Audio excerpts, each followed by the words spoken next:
महाराष्ट्रातील अंशतः अनुदानित शिक्षक शिक्षकेतर बंधू आणि भगिनींनो नमस्कार।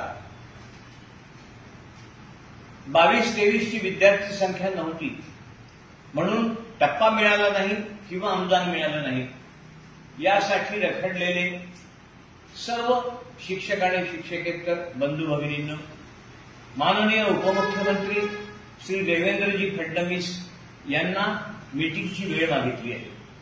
काल त्यांना मी परत भेटलो, त्यांनी मला सांगितलं की 27 पर्यंत ते बिझी आहे, 27 तारखेला ते मीटिंगची वेळ देतील आणि 27 नंतर त्या मीटिंगमध्ये हा प्रश्न सुटेल अशी मला पूर्ण खात्री आहे। मग तुमचं म्हणणं आहे त्याच्या आधी GR निघाला तर काय होईल? असं काहीही होत नसतं। समजा त्याआधी GR निघाला आणि माननीय उपमुख्यमंत्र्यांनी त्यांचा निर्णय दिला तर तो निर्णय बदलवला जाऊ शकतो। त्यामुळे तुम्ही निश्चित राहा, मी त्या दृष्टीने प्रयत्न करतोय। दुसरी बाब, अंशतः अनुदानित शिक्षकांना जुलैपासूनचे पगार नाही, कुठे कुठे ग्रांट आहे, कुठे कुठे नाही आणि वित्त विभागाने सर्वसमावेशक आतापर्यंत जी ग्रांट सोडली आहे ती काहीतरी 56% आहे।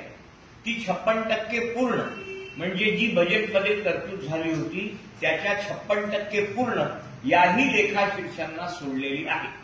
तेवढ्यावर आमचं भागत नाही म्हणून जास्तीची ग्रँट मोठ्या प्रमाणावर सोडावी याच्याकरता मी मंत्रालयात 2 वेळा पत्र दिलं। मंत्रालयीन विभाग आता डायरेक्टरकडून कोणत्या जिल्ह्याची काय स्थिती आहे ही मागवत आहे।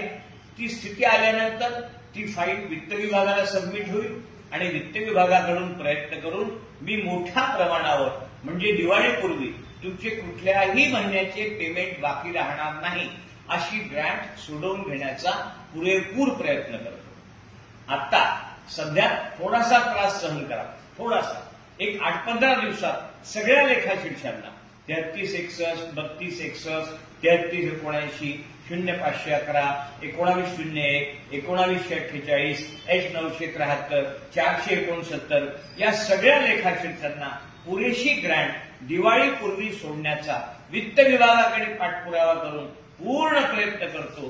तुर्तास एवढेच, तुम्ही फक्त पाठीवर हात ठेवून लढ म्हणा, मी लढतोय। धन्यवाद।